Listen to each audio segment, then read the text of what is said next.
Let's see 14th question. In the adjoining figure, this one, ABC is an isosceles triangle in which AB equals to AC.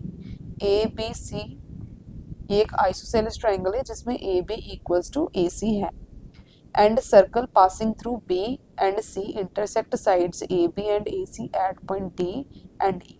ये जो circle B और C में से पास कर रहा है वो AB को D पॉइंट पे एंड AC को E पॉइंट पे इंटरसेक्ट कर रहा है.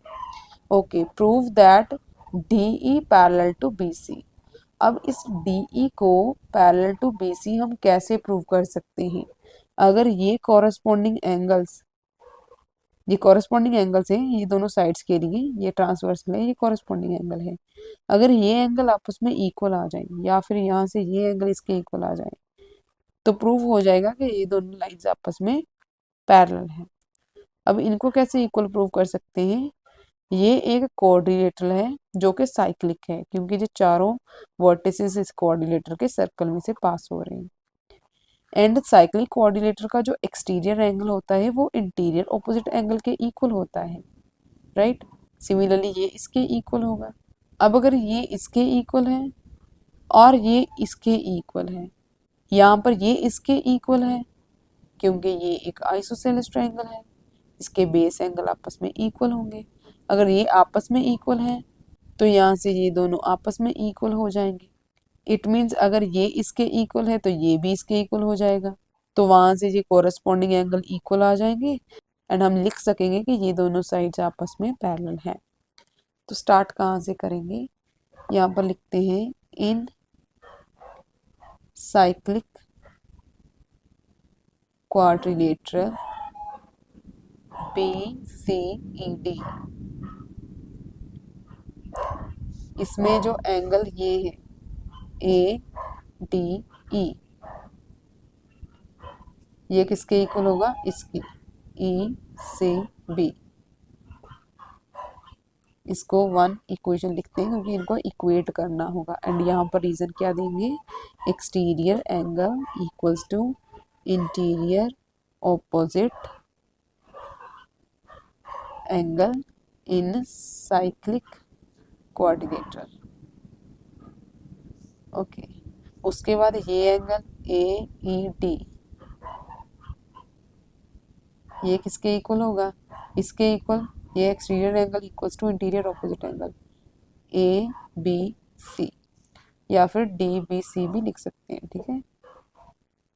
ओके, ये एंगल इसके इक्वल, ये एंगल इसके इक्वल. उसके बाद इसका रीजन भी सेम देंगे, इक्वेशन 2 लिखेंगे. उसके बाद एंड एंगल ये B DBC इक्वल्स टू होगा इस एंगल के. इसको हमने कैसे लिखा है? ECB ऐसे लिखा है यहाँ पर ECB. दोनों इक्वल होंगे. क्यों? ये बेस एंगल्स हैं ऑफ आइसोसेलेस ट्रायंगल.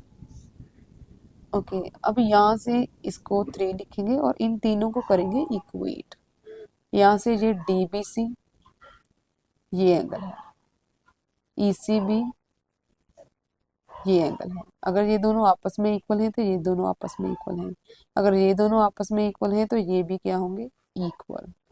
यहाँ पर लिखेंगे फ्रॉम इक्वेशन 1 2 एंड 3. तीनों को इक्वेट करने पे angle ADE equals to angle AED. अब ये कौन कौन से एंगल हैं? ADE ये वाला एंगल, AED ये वाला एंगल, ये दोनों आपस में इक्वल होंगे. अगर ये दोनों आपस में इक्वल हैं इसको इक्वेशन 4 मानेंगे.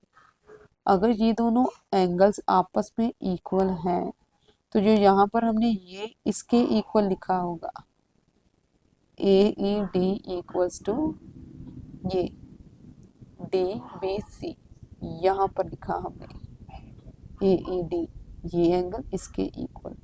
तो यहाँ पर हम AED की जगह पर ये लिख सकते हैं DBC, राइट? तो यहाँ से 2 and 4 से फ्रॉम 2 and 4 यहाँ से हम किसकी जगह पर चेंज करेंगे, इसकी जगह पर AED यहाँ पर भी है, AED यहाँ पर भी है, AED की जगह पर DBC लिखेंगे। यहाँ से angle ADE equals to angle DBC। अब देखो ये कौन से एंगल बन रहे हैं, ADE ये एंगल और DBC ये एंगल, ये दोनों आपस में इक्वल हो रहे हैं, which are corresponding angles, which are corresponding angles. अगर ये कॉरेस्पॉन्डिंग एंगल्स आपस में इक्वल हैं, then this imply that DE parallel to BC, which we want to prove. So hence proved.